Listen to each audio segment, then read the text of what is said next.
Champs, here we are, June 4th, 1940, so to speak, the continued 80th anniversary malarkey.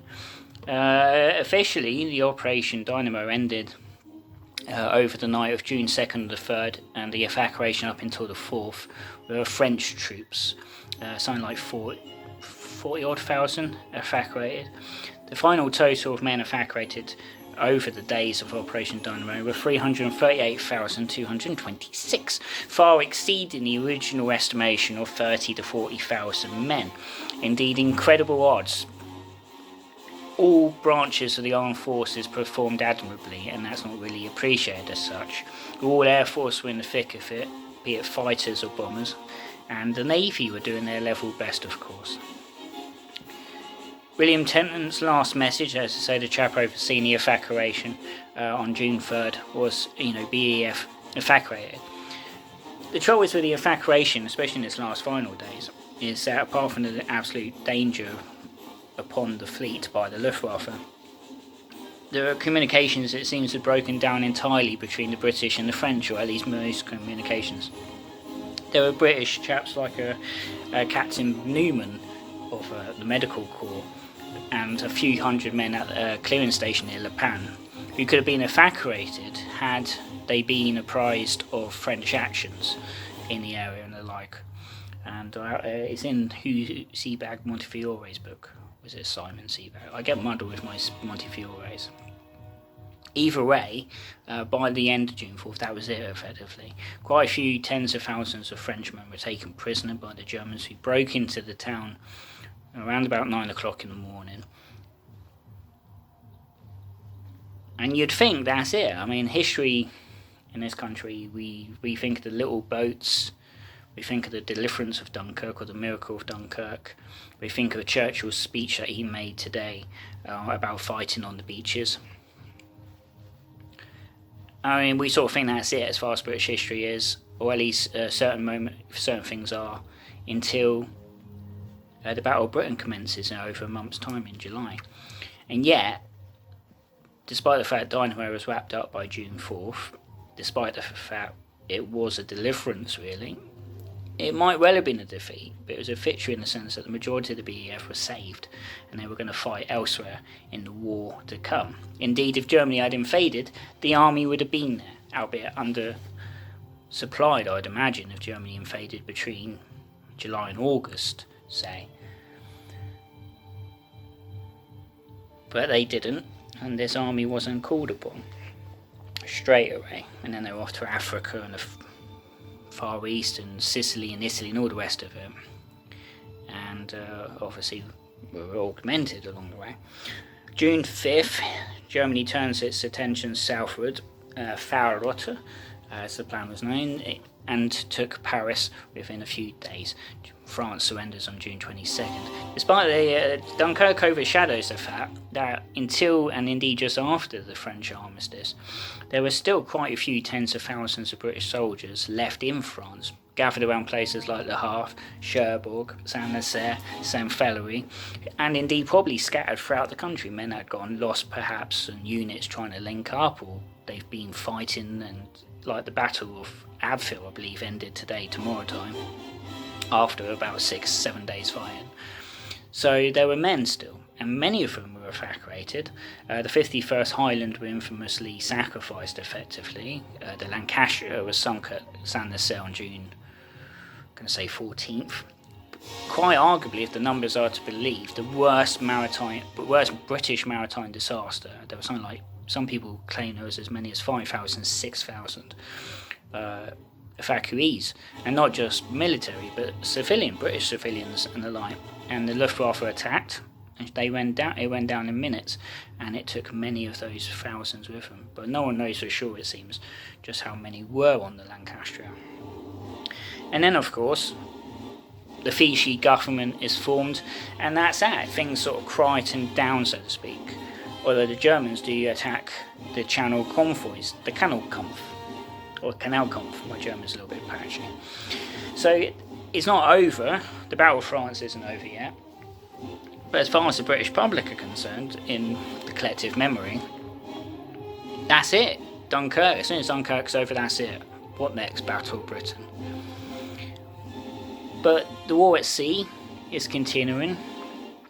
We're sending over the odd bomber to Germany, if it can find its way over there.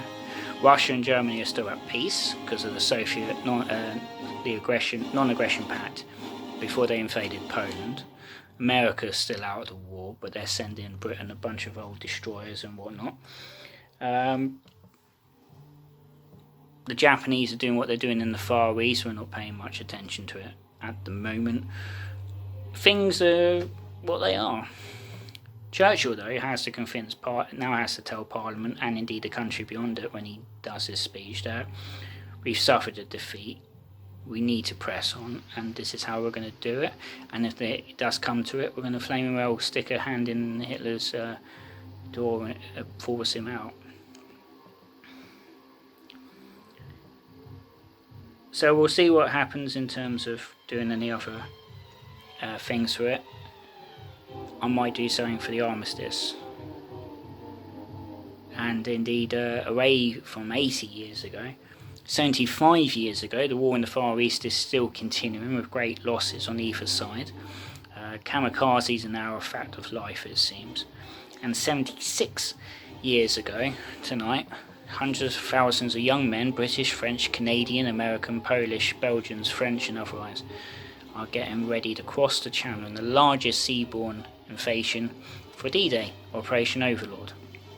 The Germans have been waiting for a few months, if not over a year, for the British and the Allies to do just that, and by and large seem to be thinking that they're going to land at Calais because it is the shortest point, hence why the 15th Army under Franz Argen is based up there.